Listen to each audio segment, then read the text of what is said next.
Hello and नमस्ते। मेरा नाम है शालू एंड आप देख रहे हैं शालू ब्यूटी एंड फैशन। आज मैं आप लोगों के साथ में कुछ स्विंग हैक शेयर करूंगी। इसके पहले मैंने ये वीडियो शेयर की थी कि आप 2025 से लेके 2035 तक भी ये ब्लाउज डिज़ाइन ट्रेंड के बाहर नहीं जाएंगे। इंटरेस्टेड हो चेक कर लेना। तो इन ब्लाउजेस को स्टिच करते वक्त ही ये सारी जो स्विंग हैक्स है मैंने कवर करा। सो आई थॉट कि मैं आप लोगों के साथ भी शेयर करूं। Without talking too much let's get start. सबसे पहला हैक है कि आप देखोगे जब भी हम ब्लाउज बनाते हैं ना तो ब्लाउज में इस तरीके का गैप आता है, स्पेशली जब आप बिगिनियर हो। मतलब मुझे भी ना इस पर्टिकुलर प्रॉब्लम से बहुत ज़्यादा प्रॉब्लम होती थी, तो मैंने सोचा कि कुछ वीडियो सर्च करती हूँ। बट मुझे सिर्फ एक वीडियो दिखा जो बहुत ज़्यादा हेल्पफुल थी, तो मैंने ट्राई करके देखा। आप पूरा प्रोसेस देखो कि किस तरीके से आप इस प्रॉब्लम को ना इंस्टेंटली सॉर्ट आउट कर सकते हो। सबसे पहले जैसे हम हुक एंड आई की पट्टी लगाते 4 इंच का आपने एक पट्टी ले लेना है अपने ब्लाउज के बराबर से थोड़ा सा बड़ा। उसके बाद में इसको हम मिडिल से फोल्ड करेंगे एंड ऊपर और नीचे सिलाई लगाएंगे। बीच में सिलाई आपने नहीं लगाना है। उसके बाद में आपको और एक पट्टी लेनी है। विथ दोनों का सेम रहेगा बट लेंथ में वो ऊपर से 1 से 1.5 इंच ज़्यादा रहेगा। उसको भी हम सिलाई कर लेंगे और इस तरीके से पलट लेंगे सीधी साइड में। अब यहाँ पे बस अंदाजे के लिए दिखा रही हूँ कि 1/2 इंच थोड़ा सा हम छोड़ेंगे ऊपर की तरफ गैप और पट्टी को रखेंगे और उसके ऊपर से बड़ी वाली पट्टी को रखेंगे और पिन से सिक्योर कर लेंगे। उसके बाद में उसके ऊपर हम सिलाई लगा देंगे। सिलाई लगाने के बाद में बड़ी वाली पट्टी को हटाएंगे और ऊपर से सिलाई लगाएंगे और जो बड़ी वाली पट्टी है अंदर की तरफ फोल्ड करते हुए आप हेम या सिलाई कर सकते हो। और ये देखो हुक एंड आई की पट्टी रेडी हो गई। इस मेथड से अगर आप हुक एंड आई की पट्टी लगाओगे गैप नहीं दिखेगा। तो आप अगर इस तरीके से ब्लाउज में जो गैपिंग आती है वो देखने को नहीं मिलेगा। आप ट्राई जरूर करिए। है कि जब हम स्लीव्स की कटिंग करते हैं, ये बहुत ही कॉमन प्रॉब्लम है, स्पेशली ब्लाउज में कपड़ा शॉर्ट हो जाता है एंड जो स्लीव का पूरा लेंथ होता है वो नहीं निकल पाता है। तो उसको आप किस तरीके से ठीक कर सकते हो। आपको स्लीव को कट कर लेना है जैसे विथ वाइज जितना भी निकल रहा है। लाइक सपोज 10 इंच आपका बस्ट है एंड 8 इंच वो आ रहा है। तो आप ये गलती ना करें कि हम क्या करते हैं ना, जो बिगिनियर रहते हैं उसके लिए मैं बता रही हूँ कि सिर्फ एक साइड पे हम 2 इंच कपड़ा लगा देते हैं, जिससे जब आप फिटिंग करोगे ना तो ब्लाउज एक साइड भागेगी। तो अगर आपका 2 इंच कपड़ा कम हो रहा है तो आपको एक इंच की 2 पट्टी कट करनी है एंड दोनों साइड आपने लगानी है। ऐसा नहीं कि सिर्फ एक साइड आपने 2 इंच की पट्टी लगानी है।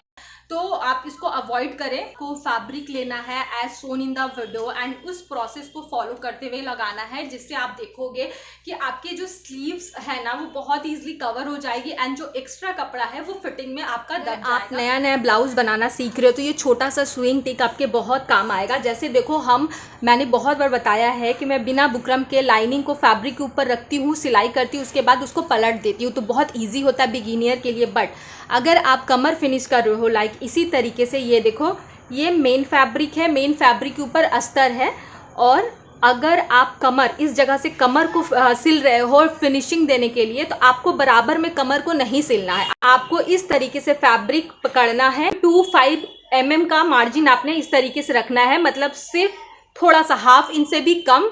ये देखो 25 mm आपने इस तरीके से पकड़ना है और तब सिलाई लगानी है।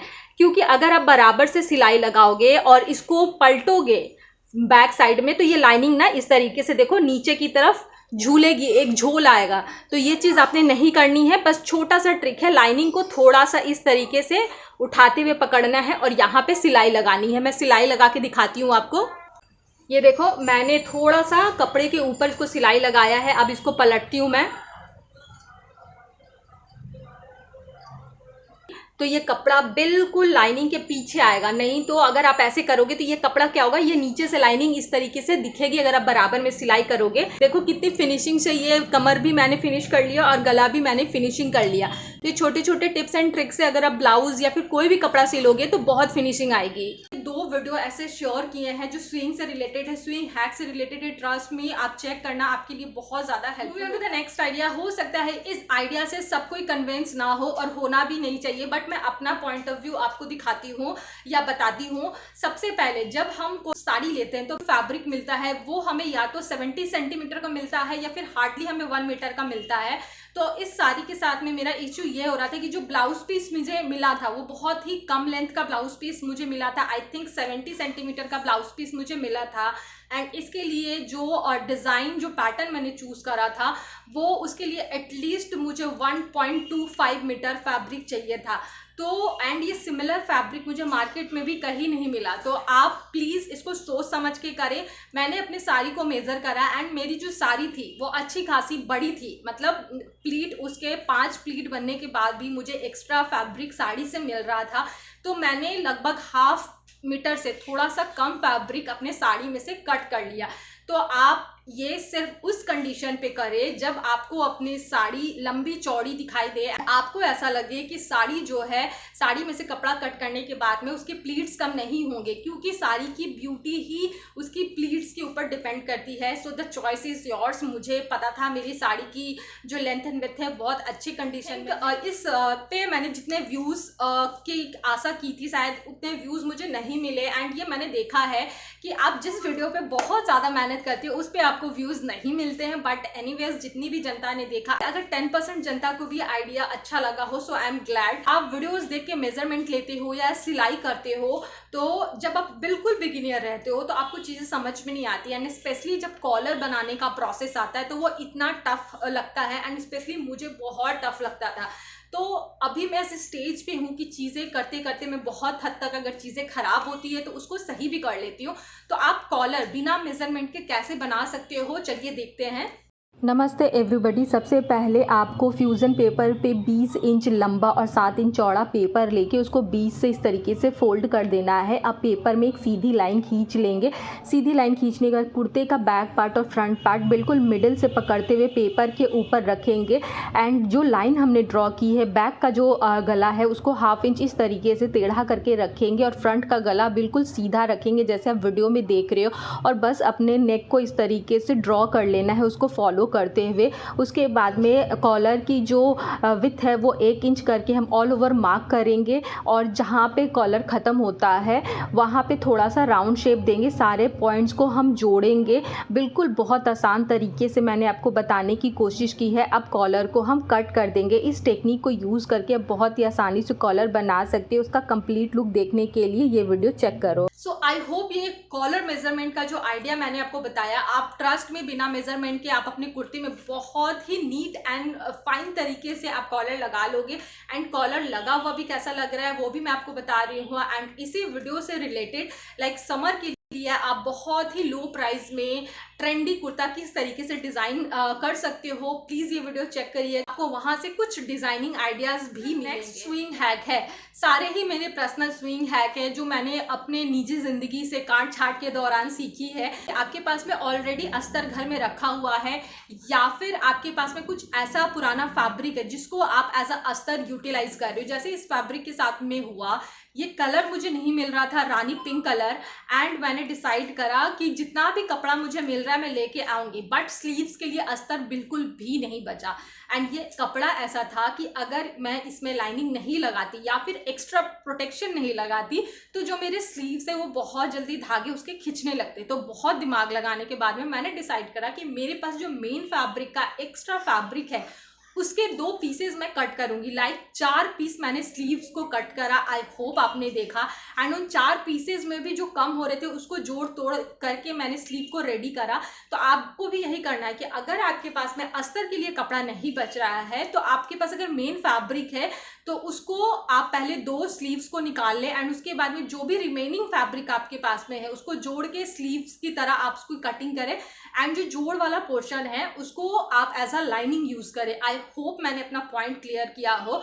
तो ज़रूरी नहीं है कि आप लाइनिंग लगा रही हैं तो आप लाइनिंग ही लगा रही हैं। आपका मकसद है आपके कपड़ों को प्रोटेक्शन देना, और तो आप किसी भी तरीके से वो कर सकते हैं। बट कंडीशन ये है कि फैब्रिक जो है स्किन फ्रेंडली होनी चाहिए, क्योंकि मेरा फैब्रिक जो मसलन सिल्क का था तो बहुत ही ज़्यादा स्किन फ्रेंडली थी। तो मैंने डिसाइड करा कि I will use this remaining fabric as lining. Not well but still I am shooting, क्योंकि जब भी 5-6 दिन या 7 दिन हो जाते हैं ना मेरे लॉन्ग वीडियो के, मेरे लॉन्ग वीडियो में व्यूज़ आए चाहे ना आए, मुझे लगता है कि नहीं I have to upload one video. मेरे दिमाग में ना आइडियाज़ का भंडारा है, कंटेंट का भंडारा है, बट ट्रस्ट नहीं, मेरे पास जितना भंडारा है उसका 10% साइड मैं शूट करती हूँ। डीमोटिवेशन आप इसको बोल सकते हो, बट आई अपलोड रेगुलर। मैं एक शॉर्ट्स ज़रूर अपलोड करती हूँ एंड इंफॉर्मेटिव शॉर्ट्स अपलोड करती हूँ। ऐसा नहीं कि मैं कुछ भी बना दे रही हूँ एंड कुछ भी डाल दे रही हूँ, ऐसा बिल्कुल नहीं है। You can check.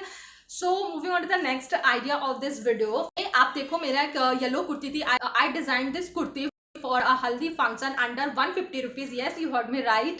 Again, I will link that video in the description box. So कुछ दिनों पहले मैं मंदिर जा रही थी एंड मैंने आयरन करने के लिए निकाला और ये जल गई। पता नहीं आयरन एंड मेरा क्या पंगा है। ऐसा लगता है ना मैं तेरी दुश्मन दुश्मन तू मेरा।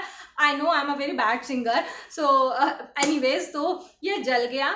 बट मुझे था कि यार मैंने इतनी मेहनत करी है। देखो, कपड़े महंगे से ज़्यादा ना मेरा इंटेंशन ये होता है कि इस कपड़े के ऊपर मैंने इतनी मेहनत करी है, इतना सोच दिया है, इतना समय दिया, that is more important for me. So मुझे इसको फिक्स करना था। मैंने कैसे फिक्स करा? सिंपली स्लीव्स को खोला, जितना पोर्शन कट गया था, क्योंकि ये बिल्कुल पाकिस्तानी स्लीव था, तो आई हैव दैट स्पेस कि मैं उसको ठीक कर पाऊँ and I have a pain. मैं सब कुछ नोट डाउन कर लेती हूँ कि कुछ भी छूटे। मैंने उसको कट करा, स्लीव का शेप दिया एंड एज इट इज़ उसको अटैच कर दिया। तो आपका भी स्लीव अगर थोड़ा सा अगर कहीं से कटता है, मतलब जलता है, तो उसको तो आपको कट करने की भी ज़रूरत नहीं है। आजकल बहुत सारे ऑप्शन है। रिविल एक टेप आता है, उससे आप सही कर सकते हो। बैक में फैब्रिक लगा के उसको रफू करके ठीक कर। Next and last hack of this video, जो लेगिंग्स होती है ना यार, वो एक टाइम के बाद में ऐसा होता है कि अगर आप बहुत लॉन्ग पीरियड से भी आपकी कबर्ड में रखा हुआ है तो वो लूज हो जाता है। मतलब कहीं ना कहीं से उसकी जो ड्यूरेबिलिटी है वो खराब हो जाती है। एंड पर्सनली मैं आपको बताऊं, मुझे ऐसा लगता है ना कि इंसान के बहुत सारे शेड्स होते हैं एंड वो शेड्स ना उम्र के साथ बदलते हैं। एक टाइम ऐसा था ना कि मैं जो चूड़ी वाली लेगिंग्स थी उसको छोड़ के कभी लेगिंग्स पहनती ही नहीं थी, बट अभी का टाइम ऐसा है ना, मुझे चूड़ी वाली लेगिंग्स बिल्कुल नहीं पसंद है। मैं या तो एंकल लेंथ लेगिंग्स अब मुझे पसंद है एंड मैं वही स्टाइल करना चाहती हूँ। एंड दूसरा कंडीशन है कि लेगिंग्स के फिटिंग बहुत अच्छी होनी चाहिए, बिकॉज लेगिंग्स का लुक ही तभी आता है जब उसकी फिटिंग बहुत ज़्यादा अच्छी हो। तो आपके पास भी कोई पुराना दुराना बिल्कुल बेकार सा लेगिंग्स पड़ा हुआ है and you want a makeover कि आप उसको फिटिंग दो, तो सिंपली आप उसको फिट कर सकते हो। कैसे? ऐसे। सो बस आपको अपने लेगिंग्स को आपके लेंथ के अकॉर्डिंग से 1 इंच ज़्यादा कट करना है एंड आपको सिलाई लगा देनी है। बट आपको जो आप उसके अंदर पेपर रख के करें, या फिर अगर आप लेगिंग्स चला रहे हो तो मैं आपको यहाँ पे एक्स्ट्रा टिप दे रही हूँ कि 11 नंबर की जो सुई आती है, जो लाइक्रा बेस्ड सुई रहती है, मतलब लाइक्रा या स्ट्रेच फैब्रिक जो रहते हैं, उसको आप बहुत ईजिली सीव कर सकते हो। बट बेस्ट ऑप्शन है आपके पास रेगुलर अगर सुई है तो आप उसके अंडरनीथ एक न्यूज़पेपर रखें एंड देन सिलाई लगाए, तब भी आपका काम हो जाएगा। जब सस्ते में काम हो रहा है तो फिर पैसे लगाने की क्या ज़रूरत है। आई होप ये जो बहुत ही छोटे छोटे स्विंग टिप्स है, अगर आपको इस तरह की वीडियो और भी अच्छी लग रही है तो इन फ्यूचर में कोई और भी स्विंग प्रोजेक्ट करूंगी एंड अगर आप बोलोगे तो मैं उससे भी रिलेटेड आप लोगों के साथ में अगर कुछ रिकॉर्ड करूंगी तो मैं शेयर ज़रूर करूंगी। एंड ये जितने भी स्विंग हैक्स मैं आप लोगों के साथ शेयर करती हूँ ना, ये सिर्फ बिगिनियर फ्रेंडली होते हैं, क्योंकि मुझे ऐसा लगता है ना कि एक टाइम पे जो प्रॉब्लम मैं फेस कर रही थी, मुझे ऐसा लगता था कि कोई डिटेल में मुझे चीज़ें समझाता, तो इसी थिंकिंग के साथ में मैं रिकॉर्ड कर लेती हूँ। सो यार, इस वीडियो का कोई भी हैक अच्छा लगा और don't forget to like share comment and subscribe my channel. And पता नहीं यार लाइक इतना महंगा क्यों हो गया। मतलब एक अच्छी सी अच्छी वीडियो मैं उठा के देखती हूँ, उस पर इतना मिनिमम लाइक होता है। ट्रस्ट में, मुझे कोई भी वीडियो अच्छी लगती है ना, मैं उसको लाइक ज़रूर करती हूँ, लेकिन जो कुछ भी शेयर कर दे रहे हैं ना उस पर मिलियंस में, सच में मैं क्या ही बोलूँ। मेरे पास मैं कंप्लेन नहीं कर रही हूँ, बट थिंक अबाउट जो वैल्यू प्रोवाइड करे जो वीडियो, उसको ज़्यादा से ज़्यादा आप लाइक करिए। सो यार, that's it for today's video. मिलती हूँ आपसे और एक इंटरेस्टिंग कंटेंट के साथ। Till then be healthy, be happy, take care and bye bye. Love you all.